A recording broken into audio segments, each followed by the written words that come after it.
அஸ்ஸலாமு அலைக்கும் வரஹ்மத்துல்லாஹி வபரகாத்துஹு.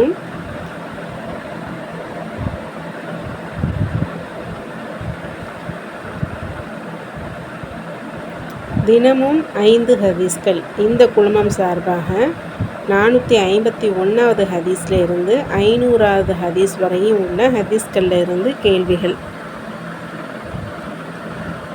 இந்த குழுமத்தில் தினமும் 5 ஹதீஸ்கள் பதிவிடுவோம். அது 50 ஹதீஸ்களாக சேர்ந்த பின்னாடி கொஸ்டின்ஸ் கேட்போம்.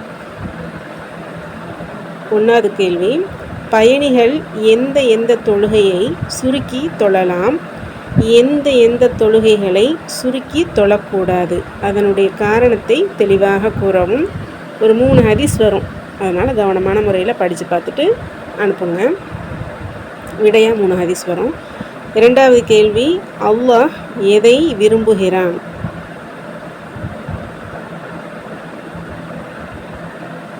மூன்றாவது கேள்வி, எந்த யுத்தத்தில் எதை நபி ஸல்லல்லாஹு அலைஹி வஸல்லம் அவர்கள் சேர்த்து தொழுதார்கள்?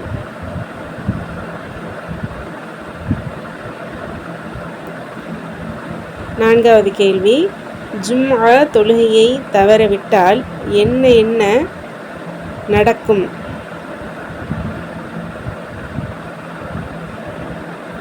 ஐந்தாவது கேள்வி, நபி ஸல்லல்லாஹு அலைஹி வஸல்லம் அவர்கள் அமர்ந்து கொண்டு உரையாற்றினார்களா?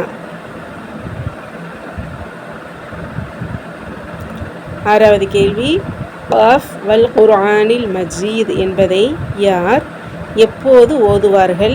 அதை மனனம் செய்த சஹாபியின் பெயர் என்ன? 3 கேள்வி கேட்டிருக்கோம். கவனமான முறையில் பதில் சொல்லுங்கள் இன்ஷா அல்லாஹ்.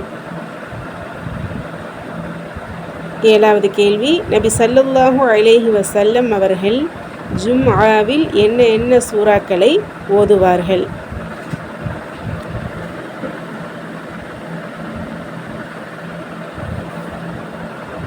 எட்டாவது கேள்வி, ஜும்ஆவை எந்த முறைப்படி தொழுபவருக்கு அவருடைய எத்தனை நாள் பாவங்கள் மன்னிக்கப்படுகின்றது?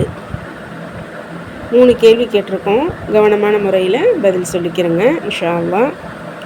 9வது கேள்வி, போரின் போது தொழும் தொழுகையுடைய பெயர் என்ன?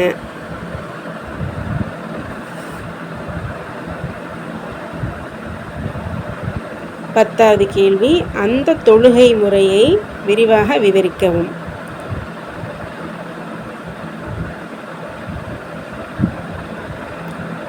பதில் அனுப்ப சொல்ல ஹதீஸுடைய எண்ணையும் சேர்த்து இன்ஷா அல்லாஹ் அனுப்பித்தாங்க. தனிப்பட்ட முறையில் அனுப்பித்தாங்க உங்களுடைய பதில்களை. தொடர்ந்து இணைந்திருங்கள். தினமும் 5 ஹதீஸ்களையும், அதை 50ஆக சேர்ந்த பிறகு 10 கேள்விகளையும், அதற்கு பிறகு அதனுடைய பதில்களையும் இன்ஷா அல்லாஹ் அறிந்து கொள்வோம். இதன் மூலமாக இன்ஷா அல்லாஹ் இதனுடைய பதில்கள் விரைவில் வெளியிடப்படும். அல்ஹம்துலில்லாஹ். ஜஸாக்குமுல்லாஹு ஹைர். அஸ்ஸலாமு அலைக்கும் வரஹ்மத்துல்லாஹி வபரகாத்துஹு.